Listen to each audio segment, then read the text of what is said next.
Healthcare is too expensive. Employers are offsetting costs onto their employees. Who will make health benefits affordable for hard-working Americans and their families? You will! This is the Empowering Plans Podcast, a show dedicated to helping you once again emphasize the benefits in your benefit plan. Now prepare to learn, Plan, save, and protect with the FIA Group. Welcome, everyone, to the Empowering Plans Podcast, the last podcast you should listen to before December 25th, Christmas. My name is Corey Crigger. I am joined today by the wonderful, and you guys can't see this out there in podcast land, but she is dressed as an elf, the wonderful Cindy Merrell. Cindy, how are you? Hi, Corey. How are you? You know, we are chock full of activities for Christmas, Cindy, so we are very busy. We're very busy as a family. We had the FIA get together this week for the families. We had a school party today. We had a church service last night. So I'm extremely busy, and I'm guessing the Merrell family is the same. The Merrell family is up and active with all of this. We were actually on a Christmas train for the first time. It was the Polar Express this year. It was a new something to the mix, and I would highly recommend if anybody out there in podcast land has the opportunity to go on a train with their kids for the Polar Express. They're all over the country. They have them. It's quite the experience. No Tom Hanks, but still a great experience, I would imagine. So that's very positive. Yep, Now, that's true. Cindy, did you go in matching pajamas? Because I've heard from friends that it's a matching pajama exercise when you get on the Polar Express train. I will say that we did not opt into the matching pajamas. My husband was not a fan of that, but we did have a good time, regardless if we did not have the matching pajamas. Well, that is excellent. And you know what? Let's just keep it right here. 'Tis the season. It is the Christmas season. And if you guys have joined any of the podcasts that Cindy and I have been a part of, we like to go with the themes, right? We like to be very theme oriented, speak on things that are topical. So what better way to do this than how about back and forth on just top 3 favorite movies to watch around Christmas time and or Christmas movies, Cindy? What's your list look like there? What must you watch the weeks leading up to Christmas? You know, I'm a big fan of Christmas movies. I like the Lifetime Christmas movies, but the classic Christmas movies, I would say my number one is Home Alone. And that's just because I think, like I grew up in that era right there with Macaulay Culkin. And then my second favorite's Elf, because who doesn't love a good, funny, that just makes me laugh? I love it. And then my other one, it's really hard. I love It's a Wonderful Life. And I think it's just because I have memories as a kid watching this every Christmas Eve. So, yeah. How about you, Corey? What are your top 3 favorites? Well, so we're going to go bottom from the top because there's a Grand Canyon between number 2 and number 1 on my list. So we'll go with number 3 is going to be the original Santa Claus with Tim Allen, where he murders Santa and then takes over Santa, which is just a great, funny movie. We actually started that one last night until my wife and I fell asleep. So that's a great one. Number 2, controversy. We'll come back to this. I love Die Hard. Notice on the lead in, I didn't say Christmas movies, but movies that you like to watch around Christmas. My wife and I love to watch Die Hard around Christmas. Some great lines, very funny. And then far and away, not even close, Christmas Vacation with Chevy Chase. I probably know that is a good one. I probably know every quote. In meetings, I will just drop a Christmas Vacation quote and just see if people pick it up. It is the greatest Christmas movie of all time. And I like to keep it light, right? There's It's a Wonderful Life. There's A Christmas Carol. There are movies that you can watch with lessons. I prefer just the slapstick and just to be there's happy some around good lessons there, though, on National Lampoon's Christmas Vacation. What is it? The illumination. It's the exterior illumination the part is the exterior beauty. illumination. That is one of my favorite lines. I think that's hilarious. And, maybe Adam will enroll us in a Jelly of the Month club because it is the gift that keeps giving all year round. But with that being said, I think we've exhausted the Christmas theme here. And really, there's no easy way to transition this to what we really wanted to talk about today. So I'm just going to get right into it. No clever segue. We're going to just switch gears right here, and we're going to talk about the current event that is dominating headlines in the healthcare space right now, and it is the murder of Brian Thompson of UnitedHealthcare. For those of you who don't know, and again, we're recording this on the 19th of December, so this was about 2 weeks ago. December 4th, Brian Thompson was in Midtown Manhattan for an investor meeting for UnitedHealthcare. As he was walking out of his Hilton in Midtown Manhattan, a gunman who had been waiting for him, that we later found out to be Luigi Mangione, allegedly, walked up behind him, shot him multiple times from the back, and he ended up dying shortly thereafter. I believe it was in transit to the hospital. He passed away. This then led the police, the NYPD, searching for Luigi Mangione, again, the alleged shooter. They had some metadata for some bike shares in New York City that led them to Central Park. In Central Park, they found the backpack that the suspect was wearing that was allegedly full of Monopoly money. Evidence from the scene included bullet casings that had deny, defend, depose etched on them, which we can talk about a little bit later. And ultimately, we were all looking for this shooter at some point. 5 days later. And I love this part of the story. And this is not corroborated. This is what I've heard secondhand and read in a couple articles. But I grew up in a small town, and at our small town McDonald's, any day of the week, if you were there at 6 a.m., there's a group to 3 to 5 older gentlemen that are just solving the world's problems over hotcakes and a cup of coffee. So in Altoona, Pennsylvania, there was a group allegedly of seniors that were drinking coffee, and one of them pointed out the fact that in this McDonald's they thought that this was the shooter of Brian Thompson outside of New York in Pennsylvania, Altoona, Pennsylvania. And that led to like a loud discussion. No, that's not him. Why would he be here? You're wrong. No, that's right. That is him. And the conversations were overheard by McDonald's employees who eventually called the police. The police showed up. They approached the suspect. The suspect had multiple fake IDs on him, a passport, and the alleged firearm that was used in the slaying of Brian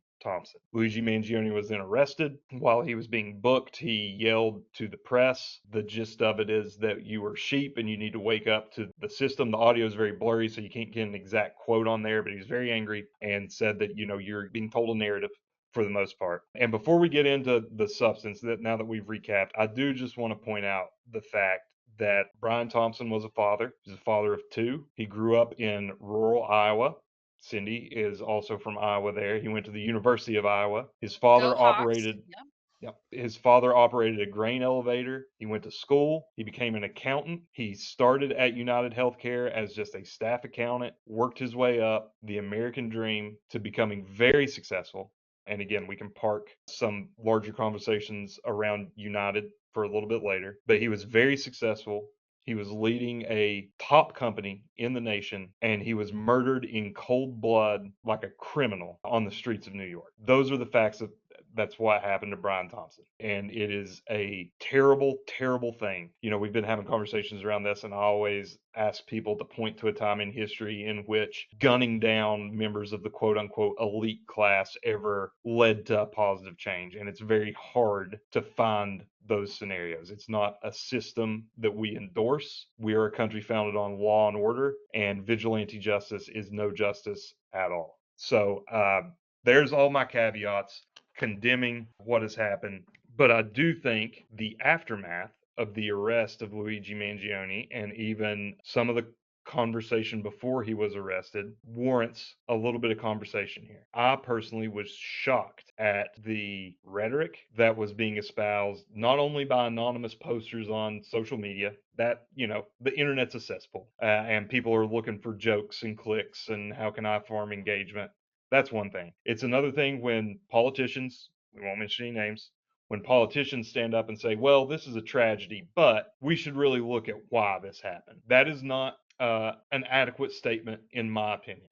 There should be no transitory segue between, well, this was bad, but at least it led us to a good conversation. Because what these politicians don't know, and what Cindy and I do know, is that the conversation around the broken healthcare system is happening. It is being worked on by great companies like the FIA Group. It's being worked on by great companies like our clients, like all of you who take the time out of your day to listen to us yap on this podcast. You want to make the healthcare system better. And to say that it takes a murder, a high-profile murder on the streets to jumpstart a conversation is a disservice to what we do every day. It's a disservice to what you do every day. And it's a level of demagoguery that I just am uncomfortable with that we have in this day and age. There are flaws in the healthcare system. There are massive flaws in the healthcare system. It is a for-profit industry. It is ran like a for-profit industry. And oftentimes the people that are hurt by this aren't the people who run the providers and aren't the people who run the insurance companies. It's the everyday people who need care. And that's a terrible thing. And it's a mission that we at FIA are striving to correct. But we didn't need, potentially, they're going to charge this man with terrorism. We didn't need an act of alleged terrorism to start this conversation or continue this conversation. It's what our life work is. It's why I'm proud to work at FIA. It's why I'm proud to be having meaningful conversations around this industry, which it is a great industry to work in because there is a lot of work to be done. And we are going to do that work to the best of our ability. So, Cindy, that was kind of a long prelude. Anything that you want to add to that? I know you're going to talk a little bit about some practical problems that we see and how we can affect them, but anything to add on that before you jump in? Well, what I like you said is this is not the conversation starter, nor is this the appropriate conversation starter in any circumstance. What people are talking about is a lot about denied claims. And what we've been hearing and been working on as an industry, we have identified areas that we can improve on, and then we're coming up with solutions and enacting those solutions. The issue with the denied claims specifically, and we don't know what denied claims, we're just assuming that this is all about denied claims, but given what was etched on the bullets that they found at the scene, it appears that it's tied to denied claims. And I just wanted to bring up a couple cases that I just want to reiterate this is not new to our industry. There is a case out there. It's called the Dwyer versus United Healthcare Company, and it's out of the Fifth Circuit. And it involved a minor child, and the Dwyers alleged that their child who suffered from anorexia was denied care because United Healthcare was arbitrarily denying these claims. And United Healthcare, says that they had investigated, but the court actually found that what UHG's responses were deficient to the plan member, that they have the right to have more of an explanation to why their claims were denied. And the court talks about there's not enough meaningful dialogue provided to the plan members.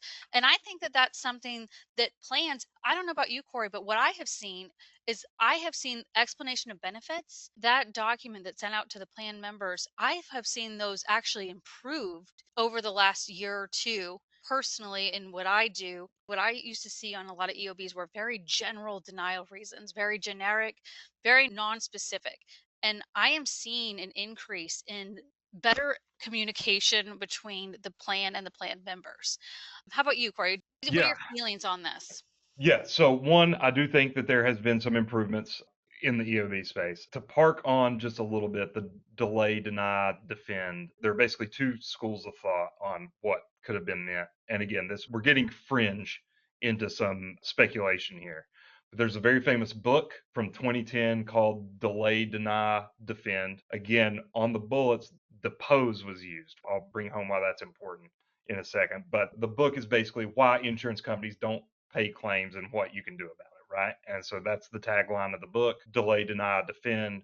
The bullet casings on the crime scene had delay, deny, depose. The other sector that this term is used in is it's really a rallying cry against what the elites, quote unquote, do to suppress the people who fight against them, right? Because the elite class has means to be able to deny, to delay, to institute legal warfare against those who are pushing back against them. And the middle class or someone who's wronged doesn't have the same means to fight back on an even playing field. So that's the importance of the words on the bullet casing. So I just want to put that out there. As far as denying claims, there are good reasons for claims to be denied. You aren't entitled to health care. It's not a right, not in this country. It's a talking point, and that's a good phrase that we hear a lot. But one of the most practical examples, Cindy, that I like to talk about when denying care goes well is if someone barrels into a median going 40 over the speed limit because they're high on cocaine and they are going to rack up $400,000 worth of hospital bills, that is going to be denied because almost virtually every plan in the country has an illegal act exclusion where they are not going to pay for care that stemmed from you completing an illegal act or engaging in an illegal act. So there are reasons that claims should be denied by health plans because they also, especially in the self-funded industry, they have to be good stewards of their money, and there are absolutely certain things that should not be covered. Now, if you keep going down that road, there are claims that absolutely should be covered, and there's a lot of times where prior authorization can get in the mix and can delay coverage for it. And the most egregious stories that we hear about are with cancer treatments, right? Well, it took 3 months for me to get the prior authorization for my cancer treatment. My cancer got to stage 4, and now I'm terminal. That situation is very heartbreaking. We should continue to do better to fix the authorization system and work towards that. Again, not a reason for anyone to lose their life walking out of a hotel room, but a big problem in the industry, and one that hopefully everyone that's listening here that has the authority to approve or deny claims, maybe you hear that and maybe you take something away from that. But denying claims, important function, especially if you're going to steward self-funded health plans, have to be able to put some guardrails around and be a good steward for the plan funds. Absolutely an area we could also do better in. That's my thoughts on there, Sam. Yeah, and I agree with that. And I think of it somewhat like, just to bring it even smaller and a more relatable, anybody that has a spouse or a child and they come up to me, and we are to take care of each other and I want the best for them, but just because they come up to me and ask me for a certain dollar amount, I have a right. I want to know why they need it. I need some additional information. And a lot of times a denial is not a straight up denial. They just might need some additional information and they want to ask some questions. And that is something I think gets missed a little bit in this conversation in the media. What I'm noticing is where people, oh, they couldn't, they're going to the most extreme. And I agree, there are improvements that can be made in our system to make it more efficient so those cancer denials don't happen. But on a most basic level, I do believe that the plan, they can ask those questions. They have that right. And members, Corey, you and I are both on the same health plan. I would hope that my plan would be asking questions. If you're submitting a large claim, I would hope that they are reviewing that and doing their due diligence on that. So that is my thoughts on denied claims specifically. But because you all know that I am a subrogation nerd, I am the largest subrogation nerd, I think. I do want to plug in that how denied claims come into my day to day in subrogation, because we do deal with denied claims a lot. And I personally get to deal with members. And although in subrogation, we don't have anything to do with the payment or processing of claims, it does affect subrogation in general. And we're some of the front lines dealing with members who have just received a large denial, and we know that, and they're very frustrated a lot because they are dealing with typically a large medical bill, and they're trying to determine, they're like, I'm not even at fault for this has nothing to do with me. This should be the person who hit me in this car, and now I'm stuck with this large bill. And a lot of times we can de-escalate a lot of these situations and just say, look, it looks like to us that the plan is asking you guys for just some information. If you want, you should definitely get that over to them, just because they have to know what happened. And that is really most of the time what we're talking about. We just need some basic information to submit to the plan for their review and consideration of those claims. And a lot of times that's it. That's all that there is. And then those claims get processed and everyone can move forward with that case. But I just really want to stress that a lot of times it's just some basic information that the plan has the right to ask some questions. So I did want to bring that up as well. Yeah, and it's something. So I'm not in subrogation directly anymore as account manager now at the FIA group. But one of the things that I do deal with a lot from the subro portion is when settlement time comes, right, with those personal injury attorneys, and they say, "Hey, we still have $15,000 worth of denied claims. What gives?" Right, and the subro case handlers will work with the TPA, get me involved if there's a non-response there. And it's like, well, yeah, we just need the accident details. We need some type of proof that our patient wasn't at fault, that they weren't falling within an exclusion. The subro case handler provides the police report or a letter from the attorney, and then bam, the claims are reprocessed and paid very soon so that we can do our job. And that kind of goes back to what I said at the beginning, right, Cindy, of where It's good to be in this industry and I've said this before, if you all have heard me speak at a conference, that there's subro with compassion, because there are real people with real medical problems that are very hurt that need this personal injury settlement to be able to get on with their life and put this behind them. But also the health plan has to make sure that the funds of the plan are being used correctly. And us being able to provide those accident details, us getting the additional information, us even having to talk to a patient about why something would be asked for, it all betters the healthcare ecosystem. So that's why it's so important to have such a vendor that has a shared mission statement, has shared values with you and your company and your client base. That way, everyone's rowing in the same direction, because we don't want to leave anyone in the lurch here, but we want to do what's right by the plan. We want to do what's right by the patient. And that is the system that we work in. It's the fourth largest GDP in the entire world, the US healthcare industry. It's a behemoth, and change is going to be incremental. And it's people like Cindy, it's people like you out there listening to us, wanting to be a little bit better every single day, that will make this healthcare system better. Cindy, any kind of closing thoughts before we wrap this up here? Now I have to circle back to it's Christmas time, and I hope that everyone has a wonderful holiday season. And I always look forward to next year. I can't believe we're already here. That's right. 2025 is upon us. Hopefully, you guys have learned something out there. It is a heavy topic. I would have rather come on here and made 50 Christmas puns and worked in a bunch of jokes.